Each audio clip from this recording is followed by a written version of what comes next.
Welcome to Chapter in 10, your ultimate guide to mastering Class 8 chapters in just a few minutes. This is Chapter 2, The Invisible Living World Beyond Our Naked Eye, from your Class 8 Curiosity textbook. Have you ever looked at a drop of clear pond water and thought it was empty, or looked at your own skin and thought you were seeing everything there is to see? Well, prepare to have your mind blown. We are surrounded by a massive, busy and invisible living world. In this video, we are going to dive deep into this hidden universe. We will learn how humans first discovered it using lenses and microscopes. We will explore the building blocks of all life, the cell, and finally, we will meet the tiny superheroes and villains of the biological world, the microorganisms. Stick around until the end, because understanding this invisible world changes everything you know about being alive. For most of human history, we had no idea this tiny world existed. Why? Because the human eye can only see objects above a certain size. If it was too small, it simply didn't exist to us. But then someone noticed something curious. A curved piece of glass could make small things look much bigger. Because these glass pieces were shaped like lentil seeds, thick in the middle and thin at the edges. They were called lenses. You can even try a simple experiment at home to see this in action. If you fill a round bottom glass flask with water and place it over a book, the letters will look much larger. The water-filled flask acts just like a magnifying glass. The real breakthrough came in the 1660s. A scientist named Robert Hooke used an early microscope to look at a thin slice of cork. He saw tiny empty compartments that looked like a honeycomb. He called these spaces cells.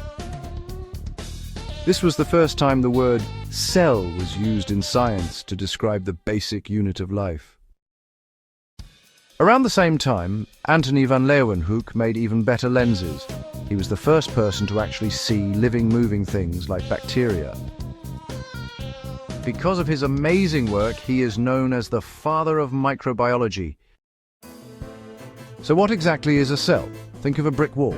The wall is a large structure, but it is made of thousands of individual bricks. In the same way, every living being, from a tiny ant to a giant elephant, is made up of cells.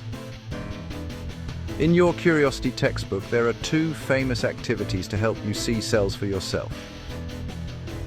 First, the onion peel activity. By taking a thin layer of an onion and staining it with a red dye called safranin, you can see nearly rectangular structures packed tightly together. These are plant cells. Second, the human cheek cell activity. By gently scraping the inside of your mouth and using a blue dye called methylene blue, you can see polygon-shaped structures. These are animal cells. Even though they look different, most cells have three basic parts. The cell membrane. This is the thin outer boundary. It acts like a security guard, letting essential materials in and waste out. The nucleus. This is the control center. It's a round structure in the middle that regulates all cell activities and growth. The cytoplasm. This is the jelly-like substance between the membrane and the nucleus, where most life processes happen. Plant cells have something extra, a cell wall. This is a tough outer layer that provides rigidity and strength to the plant. They also have chloroplasts, which contain green chlorophyll to help them make food through photosynthesis. Cells don't just float around randomly in complex beings like us, they are organized! A group of similar cells working together forms a tissue. Different tissues come together to form an organ like your stomach or heart. Several organs working together form an organ system, like the digestive system. Finally, all these systems together make a complete organism. Did you know that the shape of a cell depends on its job? For example, nerve cells are long and branched to carry messages quickly across your body. Muscle cells are spindle-shaped and flexible so they can contract and move your limbs. Now let's talk about the stars of the show, microorganisms or microbes. These are organisms so small you need a microscope to see them. Some are unicellular, made of only one cell, like amoeba or bacteria. Others are multicellular, like some types of fungi and algae. There are 4 main categories of microbes. Bacteria, tiny single-celled beings that can be rod-shaped, spiral or spherical. Fungi, like the bread mold you see on old food. Protozoa, like the moving amoeba or paramecium found in pond water. Algae, tiny plant-like organisms that live in water.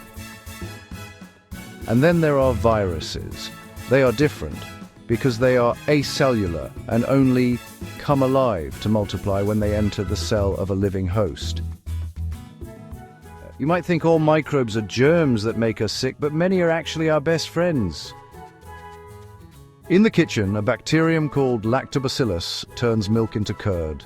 Yeast, a type of fungus, makes our bread fluffy and our idlers soft. In the environment, bacteria and fungi decompose dead plants and animals, turning them into nutrient-rich manure. This cleans the environment and helps new plants grow. In agriculture, rhizobium bacteria live in the roots of pulses, legumes, and trap nitrogen from the air to help the soil stay fertile. For oxygen, microalgae in our oceans produce more than half of the Earth's oxygen. From the food we eat to the air we breathe, the invisible world is working behind the scenes every single day. Even the largest cell in the world, the yolk of an ostrich egg, is a reminder of how diverse life can be. Today, we even have low-cost foldscopes made of paper that allow anyone to explore this world. So next time you see a puddle of water or a piece of fruit, remember, there is a whole universe there waiting for you to discover it. Keep exploring, keep questioning, and keep learning. This video is part of our comprehensive Class 8 Science Curiosity playlist, so make sure to check out the full series for more exciting lessons. Don't forget to like this video, share it with your friends, and subscribe to Chapter in 10 for more exciting lessons. See you next time!